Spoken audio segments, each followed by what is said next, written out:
akabari kafunguye hafi y'urusengero. Hanyuma abakristo ba rwa rusengero ntibabyishimira cyane, byatumye bafata amasengesho batangira gusenga kugira ngo ka kabari kari hafi y'urusengero rwabo kazasenyuke. Hashize iminsi ka kabari gakubitwa n'inkuba karashya karasenyuka. Nyiri ka kabari ararakara cyane, arababara, atangira kuvuga ko ngo abakristo bo muri rwa rusengero basenze bagatuma akabari ke gasenyuka. Abakristo barabihakana bavuga bati ntabwo ari twebwe dufite inshingano mu gusenyuka kw'aka kabari.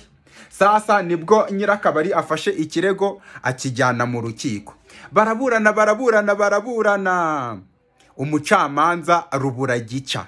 Mu gufata umwanzuro aravuga ati noneho rero uru rubanza rurancanze, kubera ko mfite nyirakabari wizera ko amasengesho ashobora kuba yarasenye akabari ke, ariko ba nyiramasengesho abantu birirwa barimo gusenga bakaba barimo guhakana ko ayo masengesho yabo ariyo yakoze akazi.